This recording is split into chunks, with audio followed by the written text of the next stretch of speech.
We were a young couple. My husband already rented the place when we met. In fact, we met because he wanted to come and order furniture for that apartment from me. That's why instead of buying furniture, the guy found the girl. I like to shock people. I like to shock people. I like when, if I enter a lift, this is one thing I do, especially when I'm abroad. If I enter a lift, I know Igbo people, they can act like this. I like to look for trouble. So if I enter a lift and you're in it, I'm saying, good morning. And you don't answer, I say, I said good morning. No, I'm serious. And they'll say, oh, I'm sorry, good morning. I'm like, fine, how are you today? Fine, thank you. End of story. Let me tell you one funny story. So when my husband and I, we got married and we used to live in one house on Bode Thomas Street in Surulere, yes. And we had this Baba landlord and Baba landlady. I don't wish them on you. They're both dead now, thank God. They're old now, they died at an old age. But the reality was, we were a young couple. My husband already rented the place when we met. In fact, we met because he wanted to come and order furniture for that apartment from me. That's why instead of buying furniture, the guy found the girl.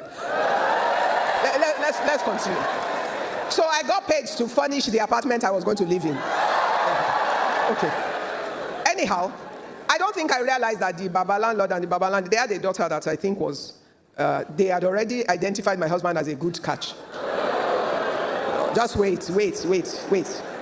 So, my husband worked on the island, she works on the island, and they said, you can be giving her a ride every morning. So they were riding every morning until this silly girl showed up, and then, so I was the enemy from the beginning. They actually made my life miserable. Even before we got married, they were just terrible and mean. Like, how can a young girl like this own a furniture factory? I even thought it was her father's own. Where did she find the money? This is them saying to my husband's sister that they should tell their mother to go and investigate me. Where did a young girl? See, they did not understand the hand of God when it's upon your life.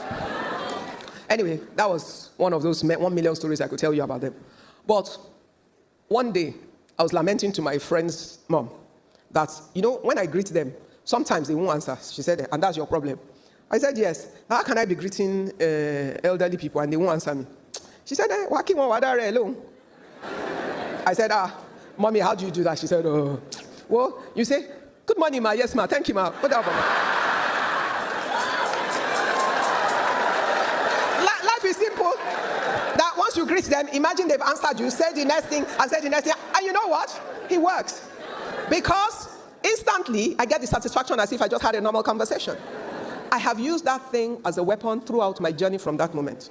Whether in a boardroom, and then I can deal with anybody.